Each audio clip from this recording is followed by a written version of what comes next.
I just want to say you did a very good job. So good job.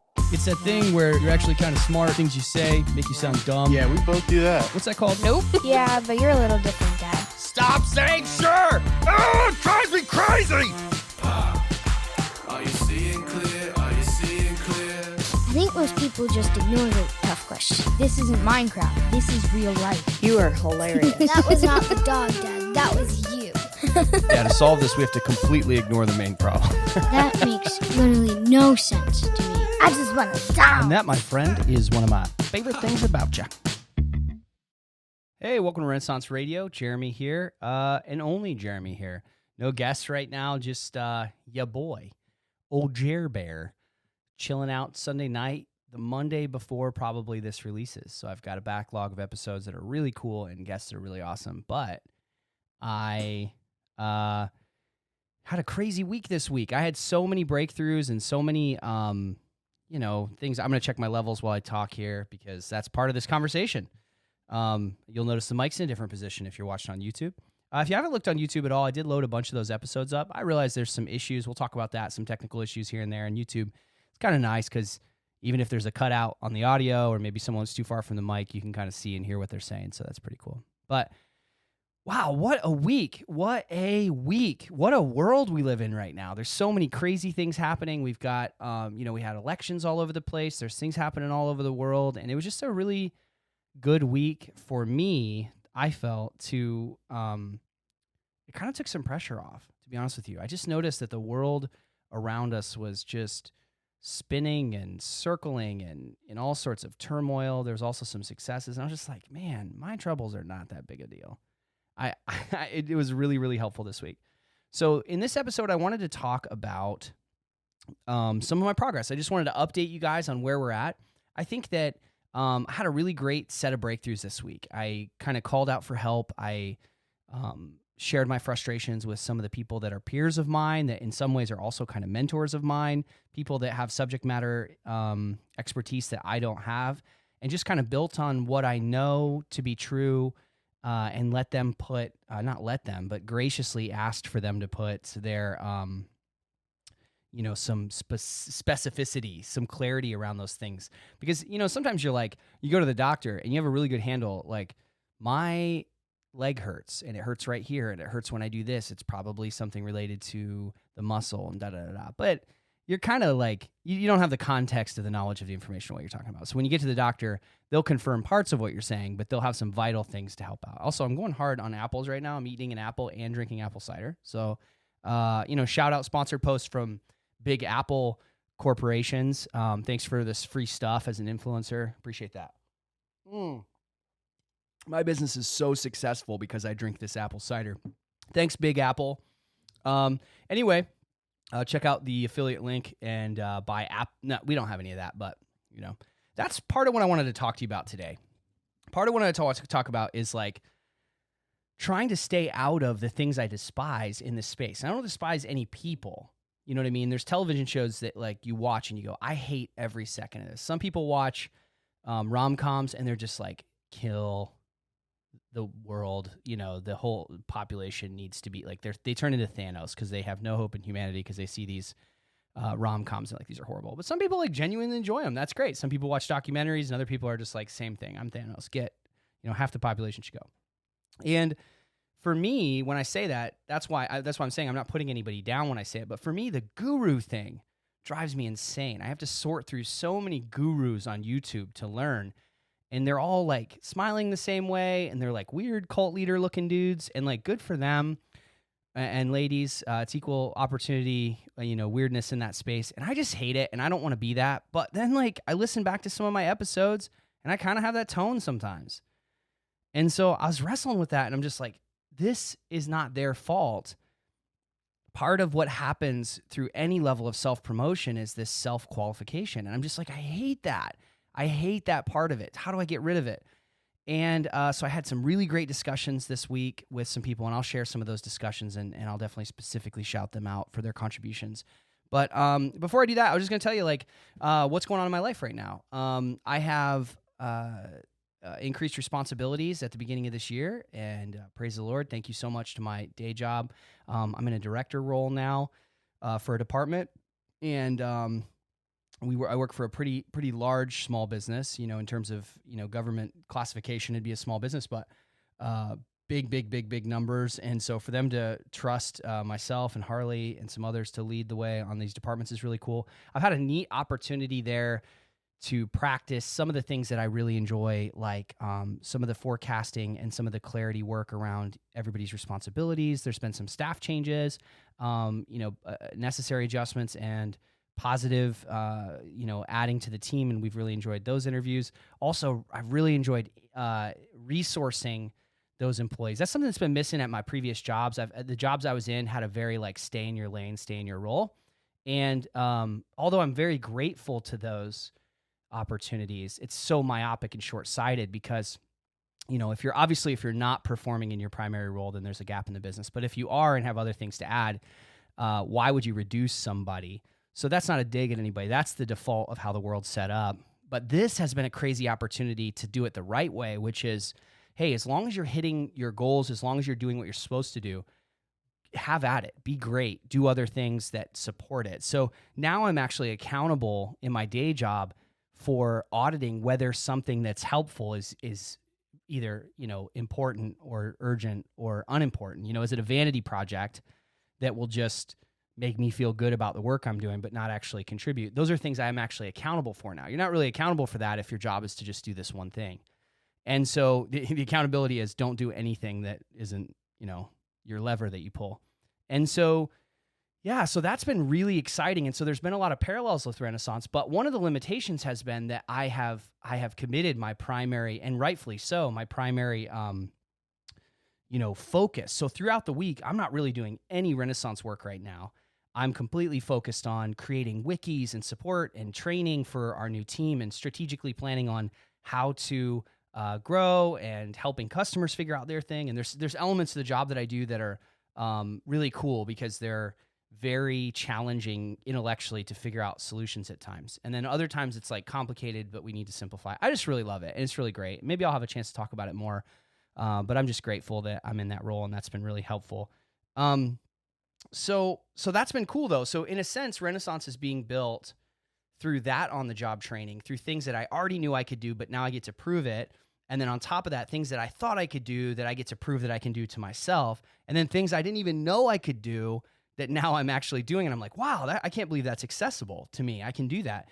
And so I've been able to just be a deep learner with a path to actually practice and execute those learning curves, which is rare. It's just rare to not only have permission to do that, but resources to do it, and also an actual, outcome-based means to pull it off. So super awesome. That's been really fun.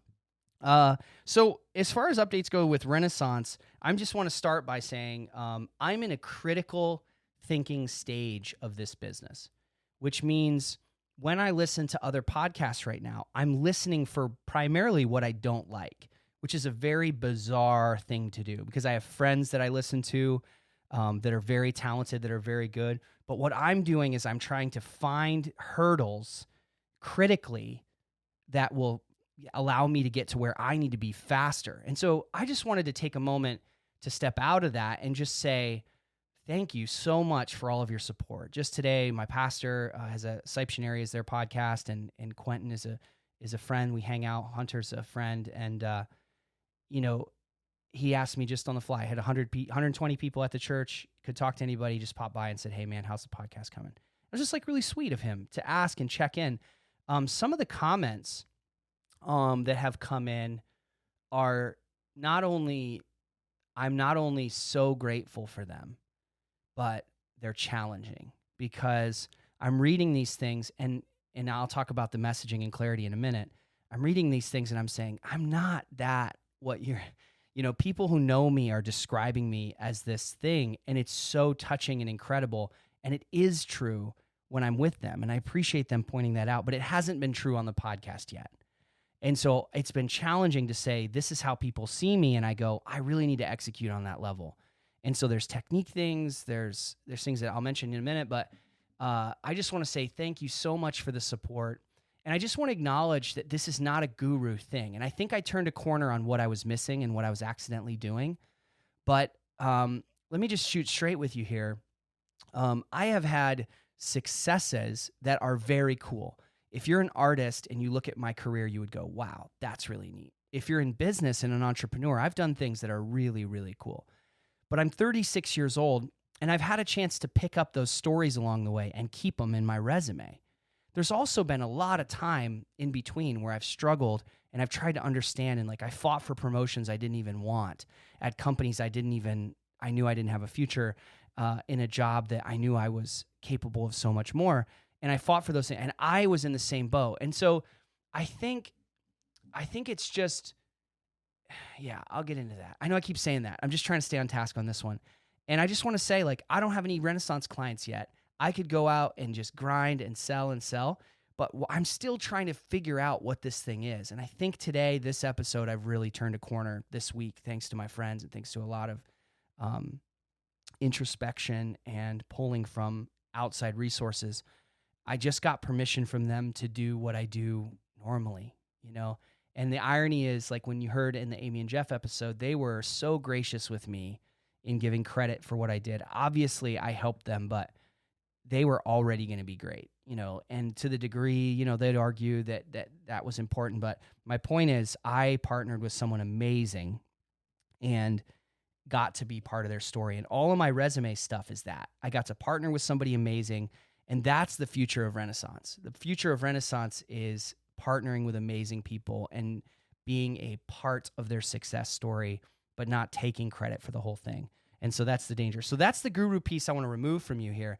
I have been clever up until this point, and I have applied wisdom that, God, my life, I don't want to rush that, but like wisdom that God has given me, wisdom that I've gotten from experience and mistakes I've made, wisdom from people speaking into my life. I've applied that wisdom in this process, and I've applied wit and cleverness and creativity in this process. But don't get it twisted. I'm in my house right now. This was my room 6 months ago. My wife and I were sleeping in here in a 100-year-old brass bed, we're real kitschy like that. So this is being built in front of you. And I don't know what it's going to be, and I don't have any promises that it's going to be amazing. So this next segment of this episode is going to be me kind of working out the summary of what Andrew Pirtle and I talked about, what Harley and I talked about, and what Corey and I talked about that helped me turn a corner. And then we'll kind of go into that a little bit deeper later. So excuse the indulgence, but, here we are. This is, what else am I going to talk about, right? So as far as Renaissance Radio goes, here's some challenges I've run into. There's been expected difficulties, but expected difficulties still are crummy and discouraging. And so I think that's something that's really hard to remember, is that just because you knew something was coming doesn't mean it can't like almost break you. Like I knew that the technique would be hard. I honestly thought that all of my experience that I've had over the years, public speaking, selling, hosting events and those sort of things would translate a little better to my ability to host. And although people have been very kind to me about how the show has gone, it's been way harder than I expected, and I haven't been as natural at it as I had hoped. So that's been kind of surprising. So I'll give you an example. Interrupting folks. It drives me insane when people interrupt folks. I've gotten some feedback, reasonable feedback, that I interrupt people, and I do. What you can't see on the radio that you can see on YouTube is I have this technique I do that's not translating, and so I need to remove it, which is I ask a question, and then I give an example or some context to that question while they're thinking about what their answer is going to be. But here's what it sounds like. And this isn't what it sounds like. This is what it is. I ask question, I answer question, and then hopefully they can fit it in. So that's not good listening. That's not good technique. So I have to figure out how to prepare them better for the question. But here's what also stinks. I ask the question, and because I ask questions that kind of make people backpedal or make them a little uneasy, or they're weird questions, right?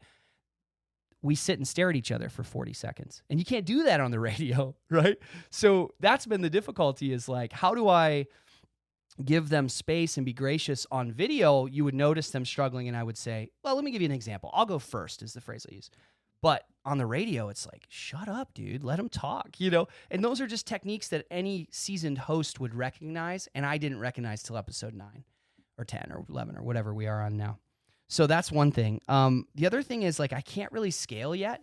So I could jump right in and help a business grow and consistently have done that over time, usually around 100%, 6 months to a year.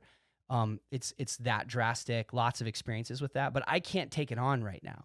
So here I am building and promoting something that I can't actually fulfill yet. So scalability is a huge deal. If you're not in business now, scalability is the idea that as something grows, it doesn't break. Everything proportionally moves with it. So, you have to be able to, if you make your business 10 times bigger, you have to be able to handle 10 times the workload. And the reality is that workload can either decrease or compound. So for example, if I'm ordering 10,000 pencils and last time I ordered 1,000, one of 100 things can happen, right? Well, not one, but several things happen. One of the things that'll happen is your brain goes, well, of course it'll be cheaper, right? Like each unit will be cheaper. That's a normal thing that happens at quantity and scale. But also what might happen is that manufacturer may not be able to handle that load. So now all of a sudden, maybe it's not cheaper because they have to buy new machinery and it's also going to take 4 months longer than usual. So that process in that case didn't scale. Here's the other problem. What happens if at a small number, 1 in 50 pencils get recalled or get it returned, and that's normal. But at 10,000, you go ahead and do that math. Instead of 1 at 50, it's however many. And now you need to have a support structure. So you go from, Carrie, who answers the phones and also does the scheduling and your personal assistant stuff. She's now like, oh my gosh, like now you need a call center. So how much does that cost? So that's the scalability issue. So I'm at that point right now. I'm used to working with businesses at a larger scale with that. And I'm at that now in a very small scale. So what I'm going to do to help prepare my guests, I'm opening up a department in the Renaissance Agency. It's going to be my first hire. It's called Guest Services. It's pretty funny. And I'm going to be asking more questions up front, forms, allowing them to prepare and get an idea and ask questions. And I'm going to have a personal assistant who's going to handle that throughout the week. She's also going to schedule, I can't wait to have you meet her, but she's also going to schedule the guests, the time, the location, and set up some of those production details. So that's going to be really helpful, and that'll scale it. And then just building infrastructure in general. Like I've had to figure out where these files go and all those things that I talked about in episode 5. And I think I've got a really good handle on that now. So I'm going to move on from there. Also, I have a 128 gig card sitting in here now. It's $25. It's so crazy. My wife's key fob on her Honda broke. So annoying, right? So she's got this Honda Odyssey and now she's using the key and it's freezing outside and the locks are frozen, all this stuff. And everybody always says like, oh, the key fobs are so expensive. Key fobs are so expensive. This is like a metaphor for every business conversation I have. People go, well, you can't because the key fob's expensive. Well, like months later, and I'm not making fun of her. She's amazing. But months later, as often we'll do, we'll believe that. And months later, she finds out it was like $20. So she gets a new key fob. It's like $20. So there's so many things like that. Yeah, I'm not going to go down that road right now. We'll go down in a minute. But there's so many things like that we hold us up. We just have no clue if it's real or not. So I'm going to be doing guest services. I'm also going to have her help with agency intake. So a lot of the collaborations that I want to do take some administrative and logistic support that I just can't provide. So I'm going to create the system, the culling process, and like kind of the intake process of determining whether they're at the quality that we need, and then also determining what sort of partnerships would add extra value. So she's gonna basically just have those intake forms, and then also share some things online. Because if you go on my YouTube channel right now, all the descriptions of the videos say it's just me right now. So this is a video of the episode, and that's the only context you get. All the episodes say that, so it's pretty funny. All right, I'm gonna take a sip of this while I read this for a second. All right, that was fun. Thanks, Apple Cider Business .edu. All right. So the other thing that I was struggling with was my microphone technique. I don't think I've got it now. You guys still might be dealing with some annoying stuff, but I've got really good XLR cables that are shielded that aren't making a bunch of noise. But I noticed that my plosives were still kind of bad. Andrew helped me get the mic above, and we'll see how that goes. I might still be kind of popping into it. We might have to put a cover over it. Also, like the general mixing, this was a really cool uncover that we can go into deeper later. And this might be a good thing to think about in your businesses and your projects. Is it occurred to me while he was describing to me what the mixing process is. So for example, the very short answer is these sliders that are here are basically if you think of a meal, each microphone is an ingredient and you're kind of mixing the proportions. Okay, how much volume should in the headphones? You're mixing in relation to one another. Well, It doesn't actually inform the recording, though. That's the level or the gain. And then there's a knob for individual volume for each headphone. So basically what I realized was I like this like fuller voice stuff, but I don't necessarily know if I like to listen to it. So we're going to do some A/B testing there to see if you guys like the what sounds you guys like better. And I'd love to hear back from you if you like the fuller sound or if you find it to be too daunting. We'll figure that out. But we realized that what was happening with me and with the guests is the volume in the headphones. Number one, all of the bad audio that you guys have heard, every channel, it's microphone 3 every time on the episodes you struggle or you see something missing, because I didn't have monitor headphones for everybody. Just a cost thing. I just didn't buy them. And so I realized people without headphones had bad technique, not their fault, totally my fault. I also realized what I was getting at a minute ago was that the volume in the headphones informs the tone of the show. One of the frustrations I had was like, I like being a funny guy. Like I like laughing and telling funny stories and stuff. And I was just like, the tone of the show, episode 1 was way more fun. And I've had fun with the guests. This isn't an indictment of any of the guests, but my point is everything's being a little bit more NPR solemn kind of thing. And it's been a little bit more, I don't know, it's still good, but it's just like the tone, I've had trouble letting loose a little bit. And I realized that part of that is because of the volume in my headphones. I like things a little bit louder. So when I'm talking like I'm talking now at a lower tone, I'm talking with a bit lower energy than I normally do. It's because my headphones are louder and my guests are going to turn their headphones way down. They're like, oh, that's too loud. Here's the problem then. Like if they're too loud, it's going to push them down. If it's too quiet, it's going to push them up.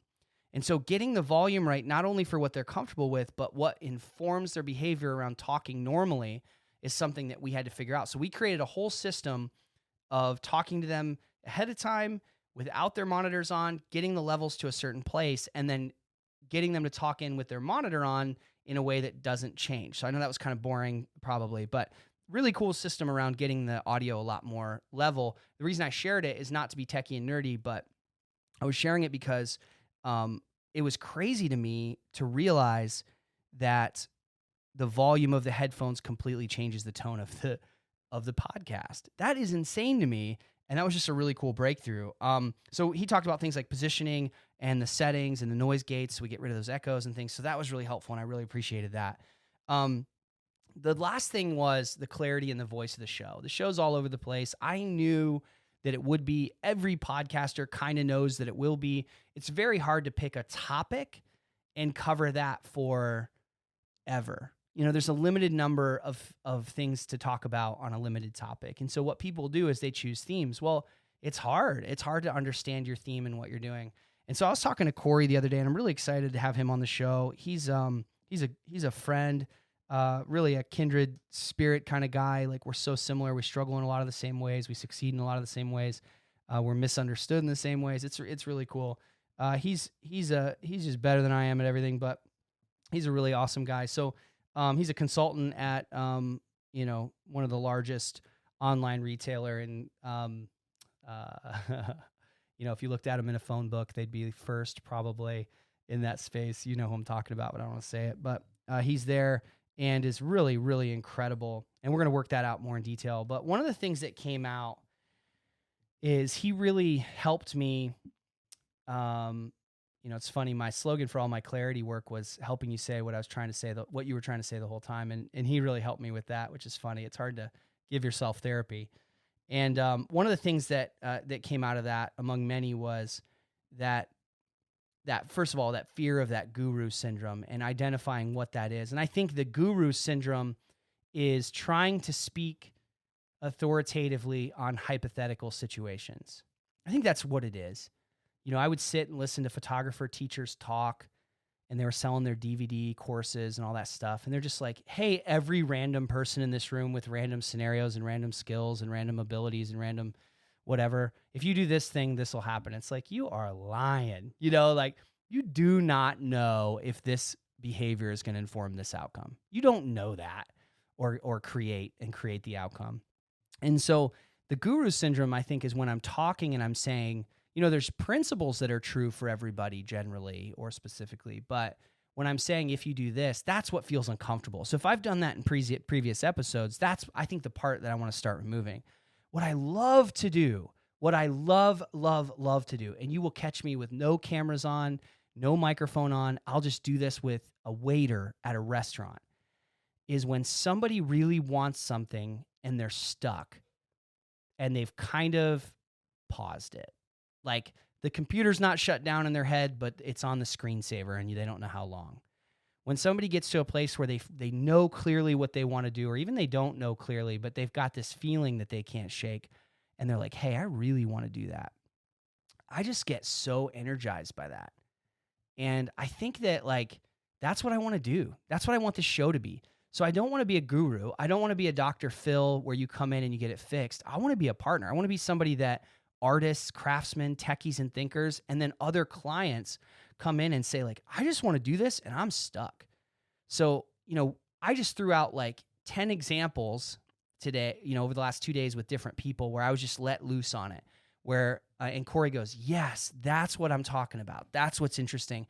And that correlated with the best comments on the show that people were kindest, was just like, Jeremy helps me in this way. So I think that's really what I want the show to be, is number one, I want Renaissance Agency to be all about unconventional, what Corey said was disruptive curiosity, strategic curiosity, and unconventional collaboration. I think that's why I named it Renaissance Agency, was like, what is this mathematician painter doing? This inventor philosopher doing? What's the deal here? And I think we can win.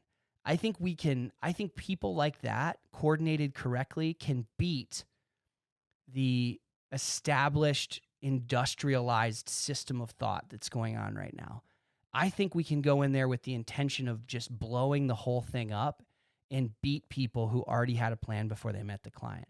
Like, crush them. I mean, crush them. Like, we see how excited I'm getting? Like, this is what I'm talking about, man. Like, we came in there with Kokosing River Outfitters. They were nobody. They were somebody. They were amazing. But I'm saying on the scale of who they were in the place that they were, there was big, giant places.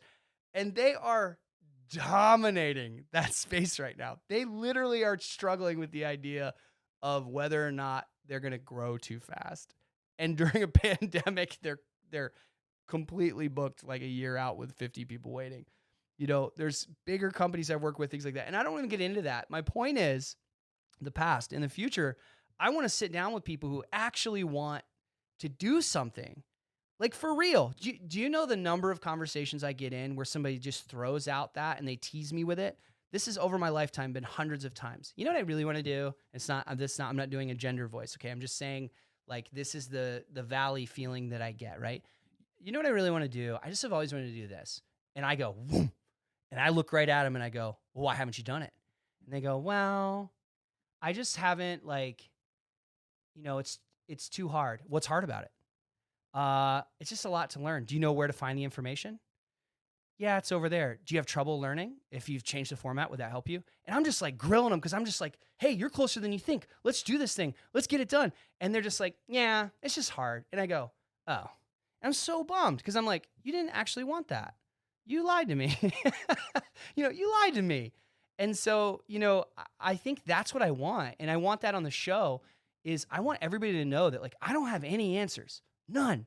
I have no answers. And I love that. If you've talked to me, I'm going to have guests on the show. I'm going to ask them, the people that have eaten with me. I never like to order food. I want to know what the chef is most excited about, on or off the menu. And I don't care what it costs. I mean, to some degree, I'm limited. But what I'm saying is, like, I just want whatever thing you were experimenting with. When I called Corey is this, like, very accomplished artist. He's an incredibly accomplished corporate person, also freelance person. He consults. He could help you with your kids, your family. He has faults. We talk about those faults, but those faults aren't for you to know. Those faults are for his friends to know and his family to know right now. But he has so many gifts. And, like, when I called him, I didn't say, hey, I can use you for the show. I went like this. I want this to be a platform for you to try something that you just really have wanted to do and haven't had a space to put it. Like, that's what I want. I want people to do this.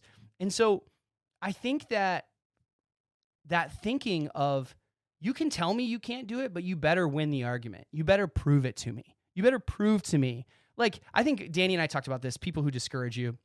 That's actually kind of easy. right? Like somebody comes up to me and they say, "You're stupid." And I go, "No, you're stupid." And I walk away. That's done. That's easy. What's really hard when you're trying to sell somebody back their own vision. Like somebody comes to you and goes, I've worked for companies who've had a path to success in the thing they want to do and they don't want to hear it. It's crazy. It's insane. And so like that to me is infuriating and fires me up. I get so mad. But that madness is madness. It's not anger. It turns into like, you just told me you wanted to fix this. And so I think that's the key. I think the key is that I attract people who aren't coming to me like a couch at a psychologist to fix their problems. It's somebody who goes, I've done most of it, but I'm jammed up on some of it. How can I help? And this is the thing I told Corey the other day. It's really hard when you are a driven person who's going to do it. When I said I was going to do this podcast, anybody who knows me knows that the podcast is basically done. It's going to happen. However, I've also quit a lot of things. And reconciling that ability to quit as a superpower mixed with not being a quitter is really, really hard. And I think the best description I have so far is what I want to do with people is, and I told my kids this the other day, I want you to quit all kinds of things. We have a limited life. There's all sorts of things that'll harm you. I want you to be good at quitting. I'm not the first to say this stream of thought, but I'm going to give it to you the way that I think about it. So I want you to be good at quitting, but here's what I don't want. I don't want you to ever give up because you don't know, because you're not sure, because it's unclear. I want you to pursue it, understand it, get it, know what it's going to take, and then say, I don't want it. That's what I want, right? I want, if Claire wants to be a nurse, right now, I want to attack what being a nurse is. And I want her to fully understand the level of commitment, the hard work it's going to take, the schedule, the emotional drain, the financial drain, the rewards, the excitement, the fulfillment. I want her to understand all of that by the time she's 14. And then I want her to look at it and go, that looks horrible. I would never do that. Or she goes, I can't stop thinking about it. I've got to do it. And I want to be a missionary nurse and I want to do whatever. But this thing where we think about it for like 15 years, 30 years, people die thinking about it of old age. That's what I don't want. And that's what drives me crazy. If you've ever worked with me and I've like stormed off like mad and you're like, why is he so mad? Like a child. It's because you told me you wanted to do this thing and we keep talking about it and you don't actually want to do it. And so that's what I want. If you're sitting there listening right now, I don't care if I get any listeners. I kind of don't. You guys know me. You know I do not want to be famous. I do not want to be famous. Please don't make me famous. I do not want to be famous. Please, I'm serious. But what I do want to do is have a platform to work these things out. And I want people, if you're sitting here listening, there's two groups. You're an artist, you're a thinker, you're a techie, and you're a craftsman. That's Renaissance Agency. Those are my people. That's group one. If you're like, I've got this thing and I don't know what it is, and all I can think about is making a sticker out of it, but I don't know what else to do, and I think I can do something great. I'm talking about if you bake and you want to make a cake and deliver it to every teacher to say thank you in the state, I want to work with you to get that done. Or at the end of it, you go, I don't want to do it. But we know how. We know how we would have done it. You know what I mean? Like, I'm cool with that. I'm cool with getting to the end and going, ain't worth it. Or it was a bad idea or whatever. But we need to get to the end of it. It can't sit around for 10 years or whatever. So if you're one of those people, I want you to call me. I want you to email me. My assistant will get a hold of you and send you the checklist, and we're going to talk it out. If you're a client of mine, a future client of mine, let me tell you who you are. You're a retailer, you're a service, you're an insurance company, you're whatever, and you're just having trouble connecting, and you're like, I got this kind of thing. I got this idea. I'm feeling pressure to be boring and just do things the way that everybody else is doing it, but I feel like it's an arena it's hard to win in. Like, that's when you call. Not, hey, I just want to make more money. Like, we can come up with ways to make more money, but the digging of the conversation is going to be, what are you excited about? Why did you start this business? What do you actually care about? What knocked you off track? What successful thing took away what you actually wanted to do? Those are the conversations I want to have. And so I'm just so excited about that clarity. I just want to say thank you to, my wife, to Harley, to Corey, to Andrew. And I just wanted to say what I started talking about at the beginning of this segment was, it's really weird when people help you. If there's a dynamic that happened previously in my consulting career where I felt like I had to be braggadocious about what I did and take credit for the successes to move on to the next. And it did help me sell the next client. But the feedback I got later on, like when I came to the Lord, when I was humbled, the feedback I got later on was, hey, fairly consistently in different words, like, I didn't really enjoy it, but I was grateful for it and we needed it. Now, that wasn't from every client, but this is from important ones, important people in my life. And so I think what needs to happen now, this time around, is this. And I think this is the summary as I see it. This was really a helpful breakthrough for me this morning. Was if you are going to be a successful person, and by successful, I just mean a person of character who sticks with it and is going to work through it, and work ethic. I don't mean successful in terms of fame and money and whatever, but if you're going to grind it out and figure it out, there is a timeline. Retroactively, you'll be able to look back and go, this is the timeline of how things went. There are going to be incremental like moments, slots of time where you are stuck and you need help. The hard part is, if I help you in that first slot, the wrong thinking is Jeremy made me successful. That's wrong for me to think. It's wrong for you to think. The right thinking is, those are times in your business where you need to move forward, or your mission, or your organization, or whatever, and you're stuck. And what I think is really cool is to be the kind of person who can consistently deliver on those moments to get you moving. In the same way that the pit crew is not taking credit for the race car driver, because the race car driver would have had a pit crew anyway. But it shouldn't be a small thing that pit crew did an amazing job. So in other words, I can jump in and help you. Corey, Andrew, Harley, my wife, anybody can jump in and help you, but it's good to be the kind of person who can do that. And I think that's what I'm going to be proud of, is like, hey, when someone asks, like, what happened with Cocosing? What happened with RevLocal? What happened with these other clients? I'm going to go, there was a moment in time where I was helpful. They would have been successful without me, but I was so glad to be a part of that.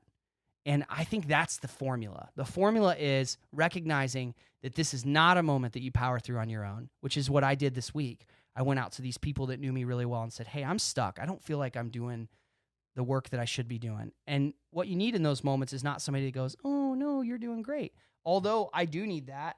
I do need the occasional, like, I need groups of people that are just positive in my life. That's really helpful. I do need that. So if you're that person, don't feel bad. I appreciate you.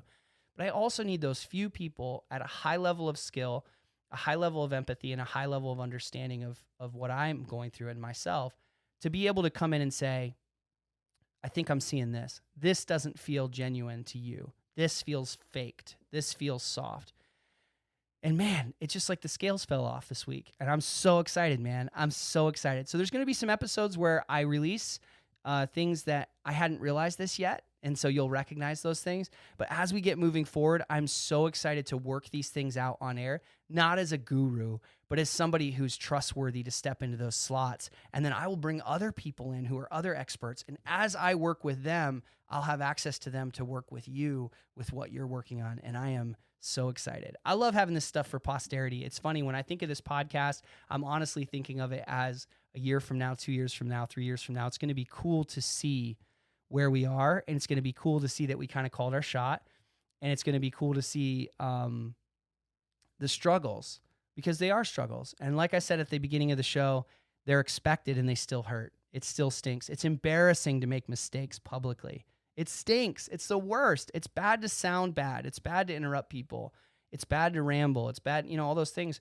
But I can't correct those things until I identify those things, and I can't identify them until I demonstrate them. And so that's what I'm doing for you guys. 0 clients, 0 staff, and still referring to us as we, because I know that that's where we're heading. So if any of that resonated with you, 2 groups, our Renaissance folks, here's how the formula works.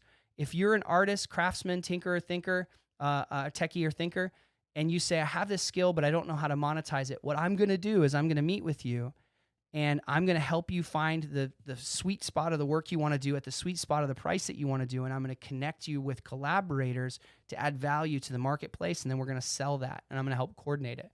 And so I'm going to find my profit at the top end of what you charge. So if you come in and we decide you're worth this much, I'm going to find a way to add value above that through collaboration. And that's where my pay is going to come in so that you do well.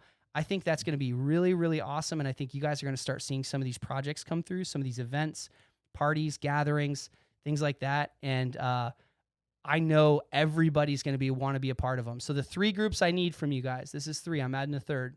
First is our Renaissance folks. I'm going to help make a market for you. Second is our clients. We're going to use our Renaissance folks to make disruptive space for you in the marketplace. And the third is just straight up consumers. I just need people who are interested and excited. For example, I'm going to be releasing a prototype line of products to be helpful. I need you to buy those prototype items specifically to fund the administrative staff.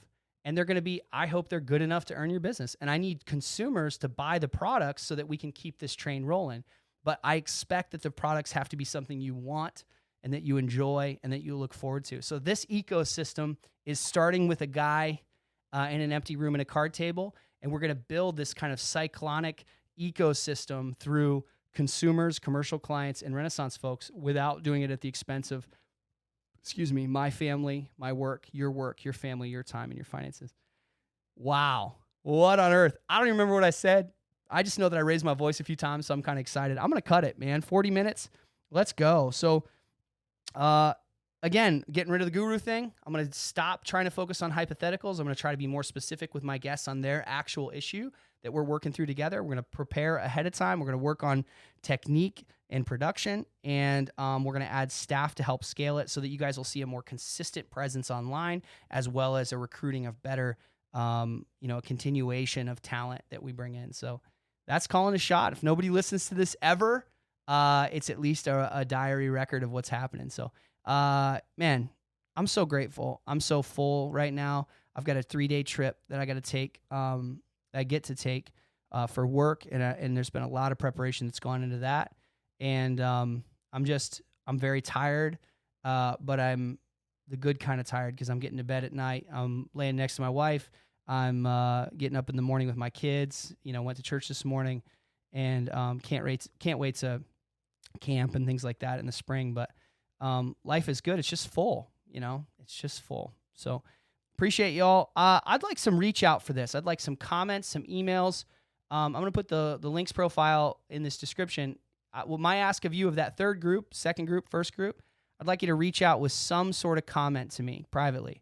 Any comment. That's my ask at the end of the show. Any comment. Doesn't have to be public. Doesn't have to be a like, subscriber, any of that stuff. But I want you to send me something and say, hey, I heard this request and hi, or more helpful would be, I heard this request and this part resonated with me. I'd like to try this. I'm thinking about this, or good job on this, or you could use some work on this. I just want some sort of feedback that would help me. So appreciate y'all, and I'll talk to you super soon.